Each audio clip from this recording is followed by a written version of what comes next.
So today I'm going to be doing a review of my e-bike, which is the 2016 Haibike SDURO Cross SM. Whew, big name. This is a kind of a cross bike from Haibike. It's sort of in between a mountain bike and a road bike. I find it similar to the gravel bikes, except it doesn't have the drop-down handlebars, but similar 700C or 28-inch wheel size, so you get good rolling on it. It comes with some tires that have a little bit of aggressive tread to them. The original tires are gone. The original owner I bought it from had road tires on it, and I just put these Continental contact travel tires on, which have a little bit more of an aggressive pattern, because some of the trails I ride are loose pack gravel and I wanted a little bit more bite on the tires. So this is the large size in this bike, and I'm 5'11", and it's right at the max for where I am comfortable. So, you know, if I were any shorter, this bike would be tough to ride. So I'd say this is probably good for anyone 5'11" to 6'3", 6'4". It is a hardtail, so it's a hydroformed aluminum frame hardtail bike with a front suspension fork. So it's a little bit rough on the back, you know, without a full suspension. And I run my tires kind of hard, so, you know, it's a little bit tough on the back, but the suspension forks keep a lot of that impact off of my wrists and things like that. So that's good. It would be great if it was full suspension. That would be something that I would enjoy on this thing. So I'm just going to go over some of the stock features that came on the bike and then talk about the upgrades that I did to it. So again, it's a hydroformed aluminum frame with a front suspension fork, and I'll talk about that first. This fork is a Suntour NRXD with 75 millimeters of travel, and it does have the lockout function on it right here, so you can lock that fork out so that it doesn't move. I usually run it wide open just for the extra comfort. If you're climbing substantial hills, you can always lock that out so you don't lose power in the front end. So that's the fork. We'll talk about the brakes. It does have Tektro Riga hydraulic brakes, front and back. These are really nice because they're super responsive, and it gives it great stopping power. You'll see it's got the discs in the front as well as the back. And then we will go down here to the battery and drivetrain. So this is a Yamaha system in this SDURO. This is a removable battery. It is a mid-drive, so the motor is right at the bottom bracket. So it's not a hub drive like my wife's where the motor is back in the rear hub. This is a mid-drive, so it distributes the weight a little bit better, and it's just more responsive when you're riding it. It does also come with a 9-speed SRAM X4 drivetrain on the back, so the derailleur on the back. I typically will run this in 5th gear 90% of my ride. If I'm climbing some real steep hills, I'll downshift a little bit, or if I want to get some more speed, I will upshift, but usually 1 or 2 speeds outside of that. It does have a cadence sensor, which you'll see right back here attached to the frame, and there's the little sensor pickup on the spoke, and that kind of tells the motor what to do. So this Yamaha system is proven. It's a really good system. It also has a skid plate underneath to protect the motor in case you go over any logs or anything like that, which I don't think you would on this bike, but you know, it's there in case you are so inclined. Again, up here it does have the thumb trigger shifters, and there it is, 5th gear. That's what I stay in almost all the time. So that's the shifting mechanism on the bike. So let's see, going back around here, we'll look at the power station and how you control the functions. So this is the battery. It is removable, and you just charge it right here. There's a plug that comes with it with the charger, and that will keep all the dirt and the dust out of there, as well as some gentle water. If you ever experience rain or something like that, it shouldn't damage the battery. It does have a key lock here, so you can remove the battery, so you can charge on or off. If you touch the button right here, it will light up and let you know how much charge you have in the battery. Right now it is a full charge, and I haven't charged it for 2 weeks, so it holds the charge pretty well. Going up here, this is your control panel. So this is how you turn everything on and change the modes.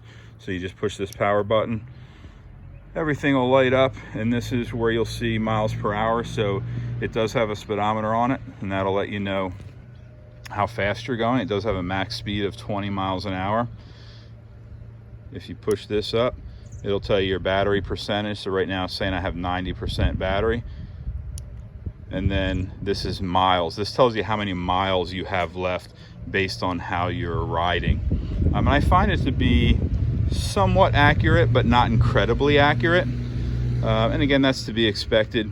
Over here is your assist mode. So it has 3 different modes: eco, standard, and high. So you just push these buttons, this will take you in, and it'll show you in each mode how many miles you have left. So if I'm riding in eco, it says I have 70 miles that I can go.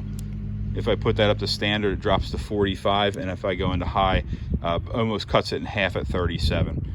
I typically will ride in eco or standard for most of my riding, and I'm doing probably averaging about 12 to 15 miles an hour, and I ride anywhere from 10 to 20 miles, and I usually have 50 to 70% battery left when the ride is finished. So this will just control the display brightness. So you can push that and it'll dim the display. I don't know really why you would do that, but that brings the display back up to full. And then turn it off, just push and hold, and it'll shut off. So that's the standard features of the bike. And now I'll go over some of the upgrades that I did, and I'll start right up here at the handlebars and stem. So factory, the way I bought it, the stem was kind of flat and it was pushed out about 3 more inches. And I told you at my height, I'm kind of stretching on this bike just a little bit. So I wanted to bring the handlebars up and back a little. So I got a new stem and new stem bolts, which brought the stem back about 2 inches and raised it up about 1.5 inches, which is a much more kind of upright riding position for me, which I like. I also upgraded the handlebars to some carbon fiber bars, same size as they were on the stock bars were. Carbon fiber tends to be a little more forgiving on the wrists, and it lightens the bike up a little bit, not substantial. And then the grips, I love Ergon Grips. These are the GP4s. They have the built-in bar ends. So if I want to kind of sit more upright, I can grab a hold of the bar end, and that gives me an even more upright seating position. And it does have the, the palm extensions here. So it's a really comfortable grip for long rides. I did also upgrade the stem cap here, just for looks, not really functioning. This is my headlight mount, which I don't have on here right now. And then I did put a little bell on there just to let people know I'm coming in to get out of the way. Again, I think I talked about the tires. I put the Continental contact travel tires on here. These have a little bit of an aggressive tread on it, so they're good for loose pack gravel. And they're still comfortable when riding on the pavement or the paved trails. I talked about the little brake covers here, which are nice. Moving back here, I did a carbon fiber seat post as well, and you can see that's pretty much down as far as it can go, and that's kind of where I ride. And I put a red anodized clamp on it. I did the Cloud 9 seat, which I like the Cloud 9 seats. They're nice, they are comfortable, and they're not super expensive. So I always do Cloud 9s on all my bikes. And then I did a Rock Bros gear bag on the back, which attaches right under the seat clamp and then up to the bottom there. And then I have a LED brake light on the back. And then this thing doesn't come with anywhere to mount a bottle cage. So I had to buy this adapter, and I'll put links to all this stuff that I bought to upgrade this thing in the description below. But again, Rock Bros, cheap, good stuff on Amazon. It's not super high end, but the prices are always good, and they make pretty good products. So another bottle cage with the adapter that I put on there. And then I also upgraded the pedals as well, to a wider platform pedal. so it's more comfortable when I ride. One kind of cool thing is that it does come with a neoprene dropout protector, so that the chain doesn't slap against the dropout and you know, and nick it up. So that's kind of a cool feature that I thought came standard on the bike. Internal cable routing is nice too. If you kind of look around right here, all the cables route inside the frame and before they dump out. And that's a great feature, and it's something to be expected on a $2,500 bicycle. But this is it. This is my Haibike SDURO Cross SM. This is the year 2016. And I think it's still relevant today. I don't know how much technology has improved, but for me, this really does the trick. One other thing that I needed to do, because I was getting some vibration and some noise, this battery kind of rattles around a little bit. So what I did was I just taped a piece of cardboard in between the frame and the battery, so that it took that kind of rattling noise away, and it makes better contact between the battery and the frame, because it's a little bit loose in there just with the locking system. So this is it, the 2016 Haibike SDURO Cross SM in size large. If you like this video, leave a thumbs up, subscribe to the channel.